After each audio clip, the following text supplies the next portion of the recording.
தொடர்ந்து நம்ம ஈரானுடைய நிலவரங்களை பார்த்துட்டு இருக்கோம். இன்னைக்கு வந்திருக்கக்கூடிய சில முக்கியமான தகவலை ஒரு தொகுப்பா பார்க்கலாம். உங்களுக்கே தெரியும், ஆயத்துல்லா கொமேனி அவர்களுடைய உடல் நல்லடக்கம் செய்யறதுக்கு முன்னாடி இப்போ இந்த ஒரு வாரமும் பார்த்தீங்கன்னா அந்த ஃபனரல் செர்மனி வச்சிருக்காங்க. அது இந்த உலகமே பேசுகிற அளவுக்கு பண்ணியிருக்காங்கன்னு தான் சொல்லணும். நேற்று மட்டும் அந்த மைதானத்தில் பார்க்கும்போது லட்சக்கணக்கான மக்கள் மாதிரியே தெரியல. அந்த அளவுக்கு கூட்டத்தில் ஒருத்தவங்களுக்கு கூட கேப் இல்லாத அளவுக்கு ஒரு கூட்டத்தில் மக்கள் இருந்துட்டு இருக்காங்க. அந்த இடத்துல பார்த்தீங்கன்னா என்ன பண்ணியிருக்காங்கன்னா தண்ணியெல்லாம் கொடுத்துக்கிட்டே இருக்கிறாங்க. ஏன்னா யாரும் இதனால இறந்துடக்கூடாது, கூட்ட நெரிசலில் இறந்துடக்கூடாது, சாப்பாடு இல்லாமல் இறந்துடக்கூடாது, தண்ணி இல்லாமல் இறந்துடக்கூடாதுன்னு சொல்லிட்டு அவங்க தண்ணியெல்லாம் கொடுத்துருக்காங்க. பத்தாவதுக்கு அங்கே ஹீட் ஜாஸ்தியாக இருக்கும். ஹீட்டில் பகல் நேரத்தில் வெப்பம் தாக்கிடக்கூடாதுங்கிறதுக்காக அந்த வாட்டர் ஸ்ப்ரேயர்லாம் யூஸ் பண்ணியிருக்காங்க. அதாவது இந்த மதீனாவில் நீங்கள் பார்த்துருப்பீங்க, மக்கா மதீனாவில் என்ன பண்ணியிருப்பாங்கன்னா ஒரு கொடை மாதிரி இருக்கும். அந்த கொடையிலேருந்து என்ன பண்ணுவாங்கன்னா தண்ணியை ஸ்ப்ரே பண்ணி அந்த அட்மாஸ்பியர் அப்படியே கூல் பண்ணுவாங்க. அந்த மாதிரிலாம் நேற்று என்ன பண்ணாங்க, தண்ணியை மிஷின் வச்சு ஸ்ப்ரே பண்ணி ஹீட்டை தணிச்சிருக்காங்க. அது இல்லாமல் பார்த்தீங்கன்னா எங்கே பார்த்தாலும் டேட்ஸு, ஃப்ரூட் சலாட்ஸ்ன்னு சொல்லிட்டு ஃப்ரீயாகவே வாலண்டியராக கொடுத்துருக்காங்க. கவர்மெண்ட்டும் ஏற்பாடு பண்ணியிருக்காங்க, பொதுமக்களும் ஏற்பாடு பண்ணியிருக்காங்க. இந்த மாதிரியான உயிரிழப்புகள்லாம் வந்துடக்கூடாதுங்கிறதுக்காக நேரடியாக சாப்பாடுன்னு போடாட்டினாலும் சரி, ஒருத்தவங்க அங்கே கிடைக்கிறத வாங்கி சாப்பிட்டாவே போதும், ஒரு வயிறு நிரம்புற அளவுக்கு இருக்கும். அதனால பார்த்தீங்கன்னா காலையிலலாம் வந்தவங்கலாம் நைட் வரையும் அங்கே தான் இருப்பாங்க. பொதுவாக இந்த ஈரானுடைய இந்த 7 நாள் முடிகிற வரையும் பார்த்தீங்கன்னா நிறைய பேர் வெளிநாடுகள்லேருந்து வெளியூர்லேருந்து வந்திருக்காங்க. வந்தவங்களாம் 2-3 நாளைக்கு பார்த்தீங்கன்னா அங்கே தான் இருந்துட்டு இருப்பாங்க. அதனால அவங்களுக்கு பார்த்தா தேவையான எல்லா ஃபெசிலிட்டிலாம் ஏற்பாடு பண்ணியிருக்காங்க. இந்த மாதிரி எல்லாமே ஏற்பாடு பண்ணி ஒரு ஃபனரல் செரமனி நடக்கிறதெல்லாம் பார்த்தீங்கன்னா ரொம்ப ரேர் தான். அதில் பார்க்கும்போது ஈரான் மக்கள் பார்த்தா இந்த மாதிரி பண்ணியிருக்காங்க. உடனே ட்ரம்ப் இதெல்லாம் ஒரு நீலி கண்ணீர், எப்படி தான் அந்த மக்களுக்கு கண்ணில் தண்ணி வருதுன்னு எனக்கு தெரியல. நாங்கள் அழிச்சது யாரு? ஒரு தலைவர்லாம் கிடையாது, அவர் ஒரு தீவிரவாதியை அழிச்சதுக்கா இப்படிலாம் இந்த மக்கள் பண்ணுறீங்க அப்படின்னு எனக்கு பேசியிருக்காரு. அது இன்னும் மக்களுக்கு என்ன இருக்குது, கோபத்தை கொடுத்துருக்கு. அவங்களே இறந்துட்டாங்க, கடைசி நிகழ்வு. அதில் பார்த்தீங்கன்னா கண்ணீரோடு கலந்துருக்காங்க. அந்த நேரத்தில் ட்ரம்ப் இப்படி பேசுறதுலாம் எப்படி இருக்குது, ரொம்ப அநாகரிகமாக இருக்குதுன்னு சொல்லிட்டு இன்னைக்கு பலரும் கருத்துகள் சொல்லிட்டு இருக்காங்க. அதுலேயும் ட்ரம்ப் பார்த்தா அந்த மக்கள் அழுகவே கூடாது, ஏன் அழுகுறாங்க, நாங்கள் அந்த மக்களுக்கு தான் நல்லா செஞ்சுருக்கோம் அப்படிங்கிற மாதிரிலாம் பேசும்போது இன்னும் அந்த மக்களை தூண்டு வச்சிருக்கு. அவங்க எல்லாருமே டெத் டு அமெரிக்காவை அழிச்சிருங்க, அவங்கள்ட்ட சமாதானத்துக்கு போகாதீங்க அப்படின்னு சொல்லிட்டு என்ன பண்ணியிருக்காங்க, கோஷமிட்டு இருக்காங்க. அமெரிக்காவே இந்த மாதிரிலாம் பண்ணும்போது இஸ்ரேல் சும்மா இருப்பானா? உங்களுக்கே தெரியும், அவங்களுடைய மீடியா ஃபுல்லாக அந்த நியூஸை போட்டு பாருங்கள் யார் ஜெயிச்சான்னு பாருங்கள். அவங்க தான் என்ன பண்ணுறாங்க, ஃபனரல் செரமனிலாம் நடத்திட்டு இருக்காங்க. நமக்கு அந்த மாதிரிலாம் இல்லை.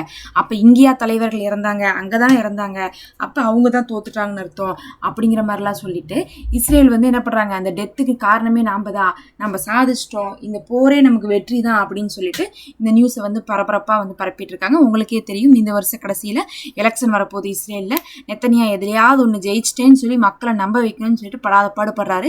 அந்த சமயத்தில் இந்த மாதிரிலாம் நடக்கிறதுனால இந்த ஃபெனரல் இதை என்ன பண்ணுறாங்க, பெருசாக காமிச்சு அதை நாம் அடைஞ்ச வெற்றி அப்படிங்கிற மாதிரி நெத்தனியா ப்ரொஜெக்ட் பண்ணணும்னு நினைக்கிறாரு. ஆனால் வெற்றியாக இருந்திருந்தா இந்நேரம் போரே நின்றுருக்காது, சமாதானத்துக்கே போயிருக்க மாட்டாங்க. கடைசி வரை ஈரான் நின்று விளாட்னால தான் என்ன இருக்குது, இவங்க சமாதானத்துக்கே வந்திருக்காங்க அப்படிங்கிற உண்மை அமெரிக்கா மக்களுக்கும் இஸ்ரேல் மக்களுக்கும் தெரியும். இருந்தாலும் இந்த மாதிரி சமயத்தில் அதை அப்படியே பெருசு பண்ணி போடும்போது என்ன ஆகும், ஒரு சிலர் நம்ப தான் செய்வாங்க. ஆமாம்மா நெதன்யா சொல்கிறதா கரெக்டு அப்படின்னு நம்பிடுவாங்க.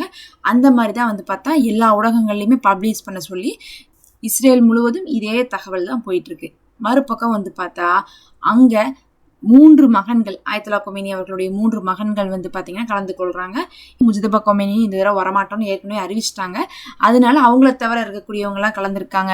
அதில் அவங்க பேசும்போதெல்லாம் ரொம்ப கோபமாக ஆவேசமாக, இதுக்கு மேலே என்னத்துக்கு சமாதானத்துக்கு போகணும், நம்ம இன்னும் ஈரான் என்ன பண்ணக்கூடாது, அமெரிக்கா இஸ்ரேல் நம்பக்கூடாது, அவங்கள அழிச்சிருங்க, அமெரிக்காவை அழிச்சிருங்க, ட்ரம்ப்பை நம்ம என்ன பண்ணோம், கொல்லணும் அப்படின்னு பேசியிருக்காங்க. டைரெக்டாக என்ன சொல்லியிருக்காங்க, ட்ரம்ப்பை போட்டு தள்ளுங்கன்னு சொல்லியிருக்காங்க. அமெரிக்காவையே என்ன பண்ணுங்க, நிலை குலைய வைங்க, இஸ்ரேலை அழிச்சிருங்க, இதுக்கு மேல பேச்சுவார்த்தைக்கு போகாதீங்க, உங்களுக்கு தெரியலையா அப்படிங்கிற மாதிரி என்ன பண்ணியிருக்காங்க.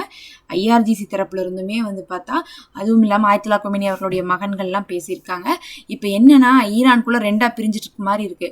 ஐஆர்ஜிசி போர் செய்யலாங்கிறாங்க, ஆனால் அங்கே இருக்கக்கூடிய கவர்மெண்ட் அஃபீஷியல்ஸ் போர் வேண்டாங்கிறாங்க.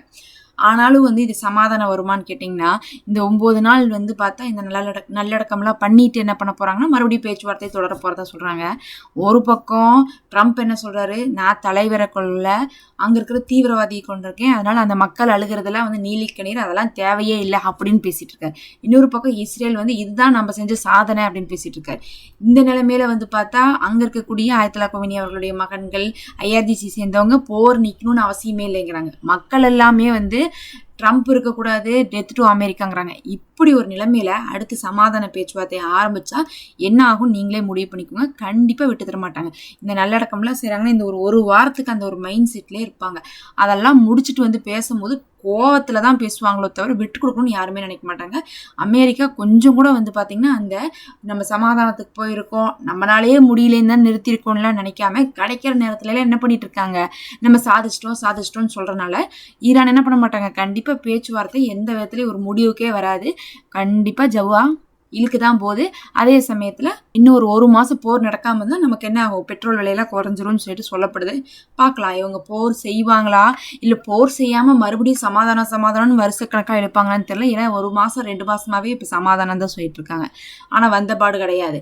அந்த மாதிரி மறுபடியும் சமாதானம்னு சொல்லி இழுக்கிறதுக்கான வாய்ப்பு இருக்கு. அப்படி இழுக்க வேண்டியவங்க தான் இந்த மாதிரிலாம் என்ன பண்ணுவாங்க, வாய்ஸ் எல்லாம் கொடுத்துட்டு இருப்பாங்க. அதுவும் ஃபனரல் செரமனில வந்து என்ன பண்ணிட்டு இருக்காங்க, ட்ரம்ப் இந்த மாதிரியான போஸ்ட் போடுறது அநாகரிகமானதுன்னு சொல்லிட்டு அமெரிக்க மக்களே சொல்றாங்க. இதோட விட்டாரா ட்ரம்ப்னு கேட்டிங்கன்னா என்ன சொல்லியிருக்காருன்னா, இப்போ கூட ஒன்றும் கெட்டு போகல, ஒரே ஒரு குண்டு அந்த கூட்டத்தில் போட்டுட்டோம்னா நீங்களாம் என்ன பண்ணுவீங்க, போய் சேர்ந்துருவீங்க. அதுவும் இப்போ யாரெல்லாம் வெளியே வந்திருக்கீங்களோ அவங்க எல்லாருமே என்ன பண்ணிடுவீங்க, அழிஞ்சிருவீங்கன்னு பேசியிருக்காரு.